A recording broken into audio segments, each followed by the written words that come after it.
setelan.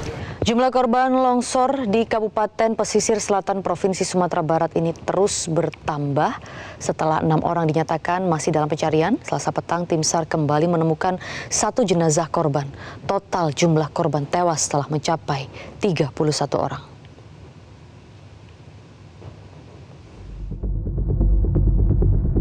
Inilah evakuasi salah satu korban banjir dan longsor yang sempat dinyatakan hilang di Kabupaten Pesisir Selatan, Sumatera Barat. Korban ditemukan tertutup kayu gelondongan yang terbawa arus banjir. Tim SAR menemukan jasad korban banjir dan longsor di Nagari Barung-Barung, Belanti Selatan, Kecamatan Koto 11 Tarusan, Kabupaten Pesisir Selatan, Sumatera Barat, pada Selasa, 12 Maret, pukul 16.05 waktu Indonesia Barat. Dari lokasi penemuan, petugas menggotong jenazah dengan menelusuri pematang sawah dan bentara jalan setapak sejauh 5 km. Hingga kini, sudah 31 korban banjir dan longsor di Sumatera Barat ditemukan dalam kondisi meninggal dunia. 5 orang lagi masih dalam pencarian. Jenazah selanjutnya dibawa ke Rumah Sakit Umum Daerah MZen dengan mobil dinas Basarnas. 5 korban hilang lainnya dicari di Kampung Langgai, Kecamatan Sutra, dan Kampung Lumpo, Kecamatan Bayang.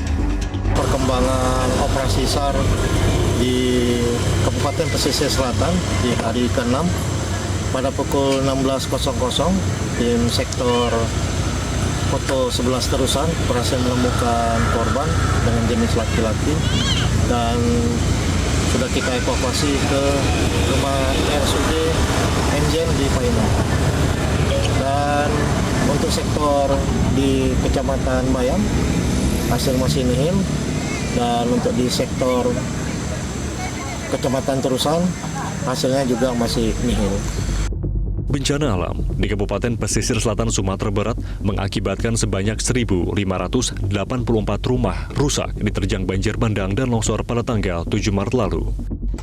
Banjir dan longsor melanda 14 kecamatan di Kabupaten Pesisir Selatan Sumatera Barat. Data Badan Penanggulangan Bencana Daerah Provinsi Sumatera Barat menyebut ada 74.934 jiwa atau 28.329 kepala keluarga terdampak. Rumah yang mengalami rusak berat sebanyak 866 unit, rusak sedang 139 unit, dan rusak ringan 579 unit. Tak hanya itu, sebanyak 28 unit sekolah, 36 sarana ibadah, 2 unit kantor, dan 1 unit sarana kesehatan juga terdampak. Sarana publik lainnya sebanyak 16 jembatan putus, 355 meter jalan rusak, 175 meter penguat tebing sungai juga rusak. 5.437 hektar lahan pertanian terendam dan rusak dengan kerugian secara material hampir 200 miliar rupiah. Gubernur Sumatera Barat, Mahyeldi Ansyarullah, mengatakan pihaknya akan mengambil kebijakan terhadap rumah-rumah penduduk yang mengalami kerusakan, termasuk relokasi dari bibir sungai yang dianggap sangat rawan banjir dan longsor. Rumah, bangunan, dan juga jalan, nah kemudian juga di rumah masyarakat itu kan juga televisi apa segala macamnya kan, elektroniknya, kemudian juga tempat tidur semuanya kan, barang-barang rumah kan banyak. Ada yang hasil masuk ke dalam, kemudian juga ada yang runtuh dan macam-macam. Jadi kerusakan rumah kan tadi ada lebih kurang ada puluhan ribu kan yang rusak. Saat mengunjungi wilayah terparah longsor di Kabupaten Pesisir Selatan Sumatera Barat, Kepala BNPB, Letjen Suharyanto menyebut, 5 dari 12 daerah di Sumatera Barat yang dilanda banjir dan longsor Kamis 7 Maret lalu berstatus tanggap darurat selama 14 hari. Suharyanto menyebut, banjir dan longsor yang terjadi di Sumatera Barat tergolong masif. Kepala BNPB sempat menggelar rapat koordinasi dan evaluasi tentang bencana alam dengan Gubernur Sumatera Barat dan sejumlah kepala-kepala daerah yang dilanda banjir dan longsor di Kota Padang, Sumbar pada Senin 11 Maret siang.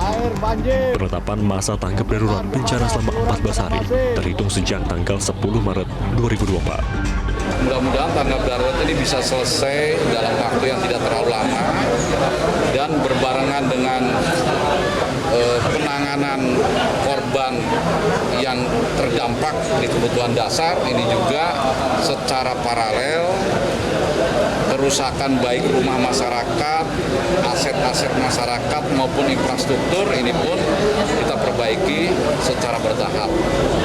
Gelombang tinggi 2 hingga 4 meter juga diperkirakan akan terjadi di perairan barat Kepulauan Mentawai hingga Lampung dan Selat Sunda.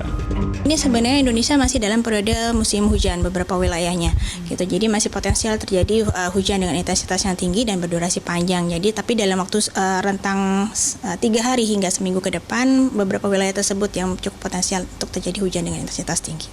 Ya, dari pantauan terakhir kami, perakiraan gelombang tinggi masih perlu diantisipasi dengan gelombang tinggi di atas 2,5 meter hingga 4 meter, yaitu di wilayah perairan barat Kepulauan Mentawai hingga Lampung, kemudian Selat Sunda bagian barat dan selatan, lalu sepanjang perairan sebelah selatan Jawa hingga Bali, Selat Bali, kemudian wilayah sekitar Laut Flores. Dengan kondisi cuaca yang terjadi saat ini, bencana hidrometeorologi marak terjadi di sejumlah daerah di tanah air. Kewaspadaan dan mitigasi bencana diperlukan agar tidak jatuh korban jiwa. Tim Liputan Metro TV. Jelajahi cara baru mendapatkan informasi. Download Metro TV Extend sekarang.